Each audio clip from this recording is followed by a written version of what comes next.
Hello again. Today I'd like to share with you a case study of a young girl who has very difficult time with the convergence, and I was able to achieve a significant change in her convergence ability.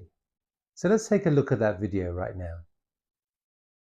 And the question I'm asking is, how long do you think it took to achieve the change where the right eye here is diverging to this situation where the right eye is coming in so nicely there?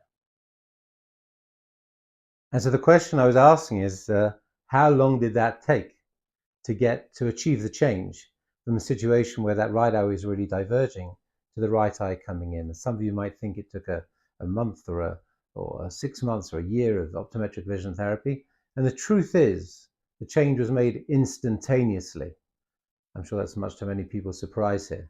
So how did I achieve that change? Well, in the first video, the task being asked of the young lady was to fixate a stick coming towards her. And the purpose of vision is really to answer the primary question of what's going on out there. And the person will use the minimum amount of resources in order to answer that question. So if you actually have difficulty using one eye, and you can answer the question of what's going on out there, which is there is a stick moving towards me, then you'll just use one eye. Why bring the second one in? What actual advantage will it give you?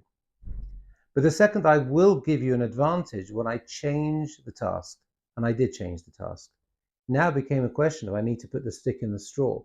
I was holding the straw, the young lady was holding the stick. There's only one way of locating the position of that stick in space, which now becomes a very important question to answer in order to carry out the task. And you saw that when the task changed, the performance changed, the convergence changed. And you're really looking at the dorsal stream, as Professor Melvin Goodale from Waterloo University has spent so much of his life exploring and researching the dorsal stream, what he calls vision for action, dorsal stream posterior parietal cortex, right next to the motor cortex. It's all wired up there to be able to use vision to create an appropriate motor response to act. And there you were watching that happen. So again, I changed the task. The task was now I need to locate where this straw is in order to be able to put that stick in it. Now, if that eye had not come in, the right eye, that'd be quite significant as a poor prognosis for my ability to improve the convergence so that she could comfortably look at the stick or ultimately look at a word on a page. If that right eye didn't come in with such a high stimulus task, then the prognosis for improving the situation adequately to meet the visual demands of reading with two eyes is a little poorer. So I would like to point out the following and raise the following question. Imagine if we said our standard test for convergence was the stick in the straw test. I think many of you would say, hold on a second, that is so different from what we're doing when we're reading. We're not reaching out to grab anything when we read. We're just looking at a stationary word on the page and hoping our two eyes align. Now we've seen the power of the stick in the straw exercise. So it's much more stimulating for two-eye binocular fixation than looking at a word on a page. Now I'd like to float the question that perhaps the near point of convergence is really not such a good probe to see if someone can meet the visual demands of reading in terms of binocular fixation. You see, if someone fails the near point of convergence, they're certainly struggling to maintain binocular alignment when reading.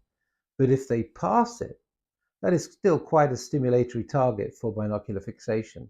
It's certainly arousing, something is moving towards me on the z-axis, which is something that never happens when we read. So if you fail the near point of convergence test, I think that's significant. And if you pass it, I think it's not significant and meaningful in terms of giving us the information we're looking for and answering the question whether our patient is managing to meet the visual demands of reading. And so I leave you with that question. If you'd like to explore these ideas further and get into more functional vision testing, please visit my website, robertlederman.com. You can sign up for a newsletter, explore the courses, and really get into this conversation, which I think is so vitally important.